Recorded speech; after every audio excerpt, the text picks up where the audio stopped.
अपने रंग रूप के कारण अपने द्वारा ही हजारों बाल छली गई सांवरी ने जीवन का मकसद ही औरों को खुश रखने का बना लिया था। ऐसी सुंदर भावना को लेकर चलने वाली सांवरी का जीवन सार्थक रहा। यहाँ भी वह छली गई, यह कोई नई बात नहीं थी। सांवरी कोशिश करती थी कि ऐसी स्थिति में वह सामान्य रहे, लेकिन फिर भी उसका मन व्यथित हो रहा था। किचन में से भी भाभी की नफरत भरी बातें उसे सुनाई दे रही थी, जो रहकर उसे कांटे की तरह चुभ रही थी। किचन से बाहर निकलकर जलती हुई दृष्टि से सांवरी को देखते हुए भाभी बोली, जाइए, जाकर तैयार हो जाइए। महारानी जी, जो तमाशा हमेशा होता आया है आज भी होगा। लड़के वाले आएंगे, खूब खाएंगे पिएंगे और फिर आपको यह कोयले जैसा काला रूप देखकर मुंह बिचकाकर चले जाएंगे। भाभी की कटाक्ष भरी बातें सुनकर सांवरी की आंखें डबडबा आई। वह भारी मन से उठी और बिना कुछ कहे चल दी अपने कमरे में तैयार होने। भाभी का बड़बड़ाना जारी था। पता नहीं क्यों माँ बाबूजी को इन मैडम की शादी की इतनी चिंता हो रही है। कोई लड़का पसंद करेगा तब तो शादी होगी ना। 20 और लड़के नापसंद कर चुके हैं। अरे, जब इनकी किस्मत में शादी होना लिखा होता तो कुदरत इन्हें इतना बदसूरत क्यों बनाती। सोनम भी 23 साल की हो गई है। सांवरी की शादी कहीं नहीं तय हो रही है तो उसी की शादी कर देनी चाहिए। उसे तो लड़के वाले देखते ही पसंद कर लेते हैं। माँ ने अपनी व्यवस्था जाहिर की। ऐसे कैसे हो सकता है बहू, बड़ी बेटी कुंवारी घर में बैठी रहे और हम छोटी बेटी की शादी कर दें। भाभी आंखें तरेर कर बोली, आपको क्या लगता है माँ जी, आज लड़के वाले सांवरी को पसंद कर लेंगे? ऐसा कुछ नहीं होने वाला। सांवरी की वजह से सोनम को घर में बैठाकर बालों में सफ़ेदी आने का इंतज़ार मत कीजिए। मेरी तो मानिए तो सोनम की शादी करा दीजिए। सांवरी अपनी माँ जैसी ही सांवली थी। सांवले रंग के कारण माँ ने उसका नाम सांवली रखा था। माँ बाप भाई बहन को थोड़ा छोड़कर सांवरी औलों को काली नजर आती थी। उसके पैदा होने पर दादी सिर पकड़कर बोली थी, अरे यह काली छिपकली घर में कहाँ से आ गई, कैसे बेड़ा पार होगा इसका। भाभी जब इस घर में ब्याह कराई तो सांवरी को देखकर उन्हें तपाक से कहा, तुम्हारा नाम तो कलूटी होना चाहिए था। यह सांवरी किसने रख दिया? भाभी ने एक बार तो यहाँ तक कह दिया कि सांवरी को अपनी माँ के ज़माने में पैदा होना चाहिए था, क्योंकि उस समय लड़की को देखने का रिवाज ही नहीं था। शादी के बाद ही लड़का लड़की को देख पाता था। अगर सांवरी उस समय पैदा हुई होती तो माँ जी की तरह ही निबट जाती। माँ ने जब यह व्यंग सुना तो वह तिलमिला उठी और सांवरी पर चिल्ला उठी, इतनी सारी अच्छी और महंगी क्रीमें घर में लाकर रखी हैं, लगाती क्यों नहीं उन्हें? सांवरी अपमान और पीड़ा से भर उठती थी। मुझे जलन होती उन क्रीमों से, मैं नहीं लगा सकती। माँ जानती थी कि चेहरे का रंग नहीं बदला जा सकता, फिर भी अपनी तसल्ली के लिए ढेरों सारी अंग्रेजी और आयुर्वेदिक क्रीमें ला कर रखती रहती थी। सभी लोगों को सांवरी का गहरा सांवलापन पहले ही दिख जाता था, पर वह कितनी गुणी है, काबिल है, प्रतिभावान है, अनेक खूबियों से भरपूर है, यह किसी को नज़र नहीं आता। घर के सारे कामों में निपुण सांवरी जिस कॉलेज में पढ़ी थी उसी कॉलेज में लेक्चरर नियुक्त हो गई थी और साथ साथ वह प्रशासनिक सेवा में जाने की तैयारी भी कर रही थी। इतनी गुणवान और बुद्धिमान होने के बाद भी माता पिता के मन में एक टीस थी। कई बार उसने पापा को कहते सुना था, काश सांवरी थोड़ी सी गोरी होती तो सोने पर सुहागा होता। ऐसे वाक्य सांवरी को अक्सर निराश कर देते था। वैवाहिक विज्ञापनों में भी माँ बाप को निराशा ही हाथ लगी। उनमें लड़कों की पहली शर्त होती थी कि लड़की गोरी होनी चाहिए, फिर बाद में सारे गुणों का उल्लेख रहता था। उस दिन शाम को भी वही हुआ जिसकी आशंका थी। सोनम को अंदर ही रहने को कह दिया था ताकि कहीं पिछली बार की तरह सांवरी की जगह सोनम को ना पसंद करने लड़के। माँ प्रार्थना करती रही पर सब बेकार गया। सांवरी को देखते ही लड़के की माँ की भौहें तन गई। वे उठ खड़ी हुई। इतनी भद्दी, काली और बदसूरत लड़की, इससे मैं अपने बेटे की शादी कभी नहीं कर सकती।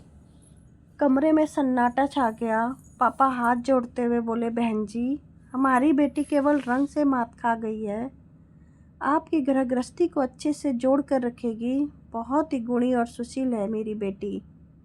कॉलेज में भी इसका बहुत मान है। रहने दीजिए भाई साहब, गुण और नाम तो बाद में पता चलता है, लेकिन हर कोई रूप सबसे पहले देखता है।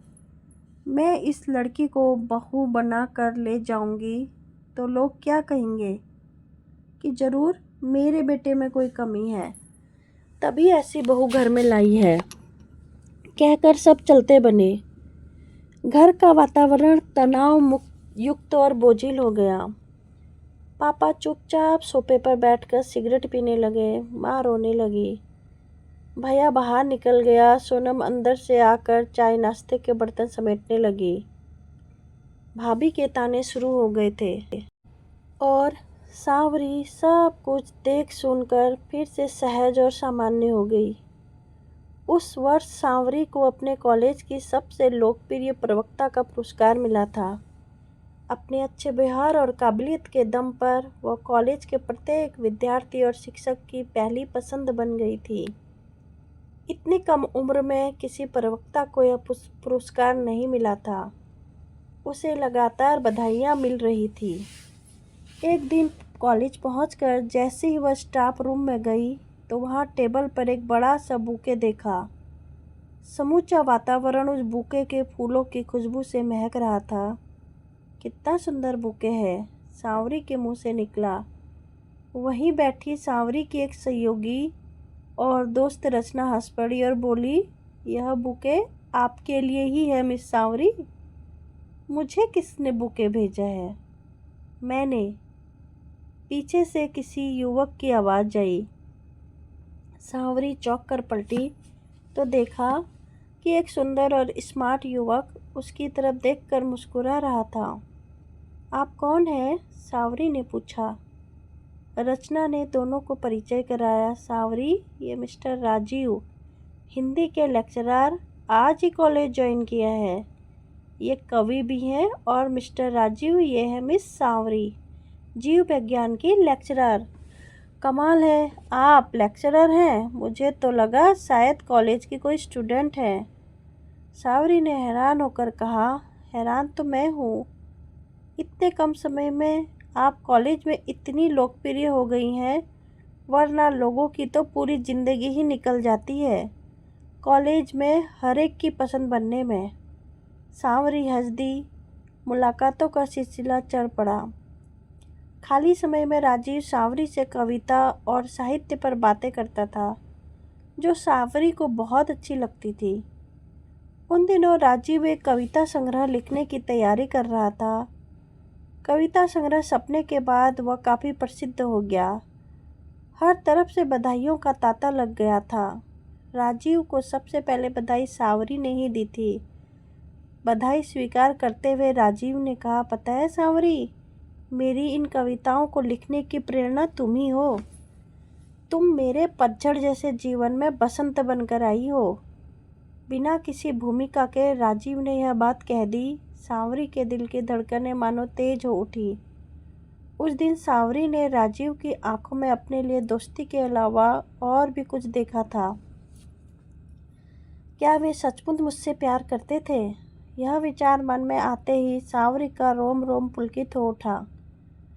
उन्होंने मेरे रंग को नहीं देखा, मेरी सुंदर आंखें देखी, सुंदर बाल देखे, सुंदर होंठ देखे। राजीव कवि, और कवि तो हर चीज़ में सुंदरता ढूंढ ही लेते हैं। वह भी राजीव को चाहने लगी थी। रॉयल्टी की रकम मिलने के बाद राजीव ने पार्टी रखी। सोनम को पार्टियों में जाने का बहुत शौक था, लिहाजा सांवरी उसे भी साथ ले गई। आई कांट बिलीव दिस, क्या वाकई में सोनम तुम्हारी बहन है? सोनम को देखकर राजीव आश्चर्य और हैरानी से सांवरी से बोला। राजीव की इस बात पर दोनों हंसने लगे, क्योंकि यह सवाल उनके लिए नया नहीं था। जो भी उन दोनों को साथ देखता विश्वास नहीं करता था कि दोनों बहनें हैं।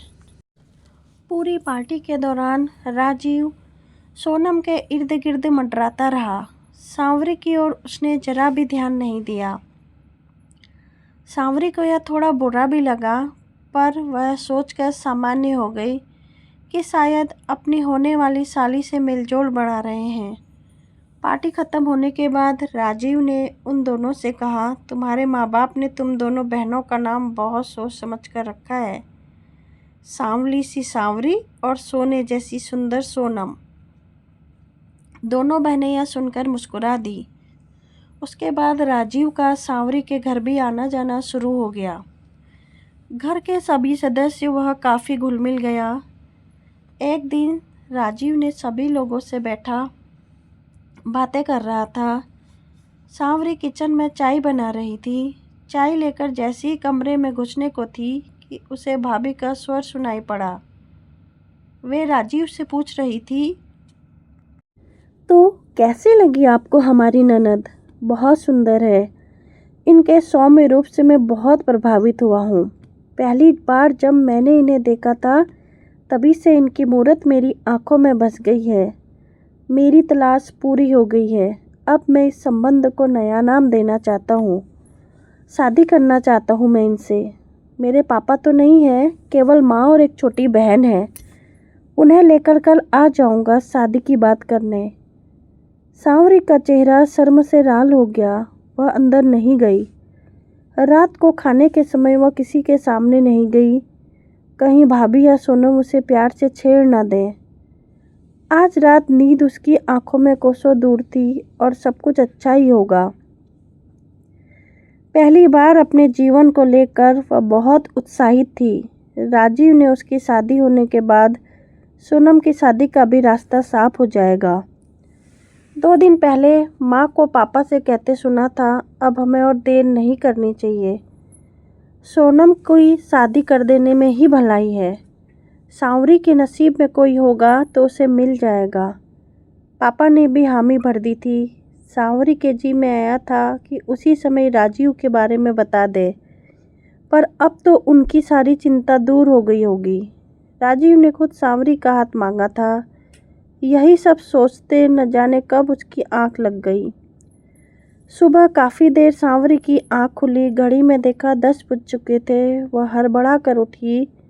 किसी ने मुझे जगाया भी नहीं। राजीव तो सुबह 9 बजे तक अपनी माँ और बहन के साथ आने वाले थे। ड्राइंग रूम में ज़ोर ज़ोर से हंसने की आवाज़ आ रही थी। पर्दे पर ओट से सांवरी ने देखा कि राजीव अपनी माँ और बहन के साथ बैठे पापा और भैया से बात कर रहे थे। उनकी बातों से पता चला कि वे अभी कुछ देर पहले ही आए हैं। उसने चैन की सांस ली। उसे गुस्सा भी आ रहा था। एक तो किसी ने जगाया ही नहीं, ऊपर से ना तो कोई उस पर ध्यान दे रहा है और ना ही तैयार होने को कह रहा है। उसने ठान लिया कि जब माँ, भाभी और सोनम खूब मिन्नतें करेंगी तभी वह तैयार होगी। ड्राइंग रूम में सबकी बातचीत चल रही थी कि पापा ने माँ को आवाज़ लगाई। फिर सांवरी ने जो देखा वह उसके लिए अकल्पनीय था, अविश्वसनीय और अनपेक्षित था। हाथ में चाय की ट्रे लिए सोनम उन लोगों के सामने गई। माँ और भाभी साथ थी। सोनम ने राजीव की माँ के पैर छुए। उन्होंने सोनम का माथा चूम कर कहा, सचमुच चाँद का टुकड़ा है, मेरे बेटे की पसंद। कहकर उन्होंने सोनम के गले में सोने की चैन पहना दी। राजीव ने सोनम को अंगूठी पहनाकर सगाई की रस्म पूरी कर दी। सांवरी स्तब्ध थी। राजीव और सोनम की सगाई, यह कैसे हो सकता है? राजीव तो मुझसे प्यार करते हैं, उनकी प्रेरणा तो मैं हूँ। मुझे अपने जीवन का बसंत कहा था राजीव ने, तो क्या वह सब झूठ था, धोखा दिया राजीव ने मुझे, बेवफाई की मेरे साथ। और सोनम, उसने मेरे साथ इतना बड़ा छल क्यों किया?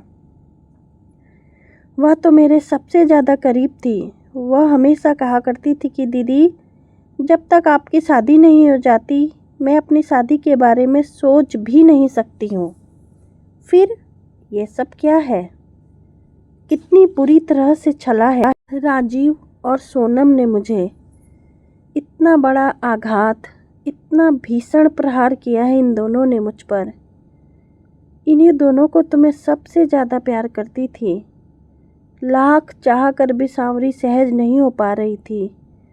जीवन के इन कठिनतम क्षणों में उसकी दोस्त रचना ने उसे सहारा दिया। मैं जानती हूँ कि यह तेरे लिए बहुत बड़ी पीड़ा है। तेरे अपनों ने ही तुझे बहुत बड़ा धोखा दिया। कितनी बार तू अपना अपमान करवाएगी शादी ब्याह के चक्कर में पड़कर? अपनी कमजोरी को अपनी ताकत बना सांवरी। तू कितनी बुद्धिमान, प्रतिभाशाली और काबिल है। फिर क्यों इतना निराश हो गई है? तेरे सामने तेरा उज्जवल भविष्य पड़ा है। तू कुछ कर भी सकती है सांवरी। रचना की बातों से सांवरी कुछ सहज हुई। उसे नया हौसला मिला। धीरे धीरे सब कुछ सामान्य होने लगा। वक्त बहुत आगे निकल चुका है। बहुत कुछ बदल चुका है। आज सांवरी एक प्रशासनिक अधिकारी होने के साथ साथ समाज सेविका और सेलिब्रिटी भी है। अपने बलबूते उसने जीवन रक्षा केंद्र नामक संस्था खोल रखी है, जिसके माध्यम से वह विकलांग, गरीब, असहाय और अनाथों के लिए काम करती है। वह लोगों के जीवन में खुशियाँ लाना चाहती है। सादगी, ईमानदारी और मानवीयता जैसी भावनाएं और संवेदनाओं से पूर्ण सांवरी को जितना प्यार, सम्मान, सुख और विश्वास गैरों से मिला, अपनों से उतनी ही बेरुखी, नफरत, धोखा, छल और बेवफाई मिली थी। पर सांवरी अब इन सब से दूर हो गई थी। अब यहाँ न तो माँ बाप की बेबसी थी, ना ही भाभी के चुपते ताने, ना बहन का धोखा और ना ही विश्वासघाती और बेवफा राजीव। आज उसने इन सब पर विजय प्राप्त कर ली। समाज के उपेक्षित लोगों के जीवन में अंधकार कम करना ही सांवरी का एकमात्र लक्ष्य है। गरीबों और असहाय लोगों के लिए वह ढेर सारा काम करना चाहती है। जो मन में है उसे पूरा करने के लिए सांवरी फिर से जन्म लेना चाहती है। एक जन्म काफ़ी नहीं है। छोटे छोटे बच्चे, बड़े बूढ़ों के चेहरे पर अपनी वजह से मुस्कान देखकर सांवरी को अपार सुख और संतुष्टि प्राप्त होती है। सचमुच आज उसने जान लिया कि दूसरों के लिए जीने में कितना सुख है। दूसरों के लिए जीना ही तो सही माने में जीना है। आखिर जीना इसी का नाम है। दोस्तों, आपको मेरी ये कहानी कैसी लगी ज़रूर बताइएगा कमेंट बॉक्स में। Thank you so much for listening my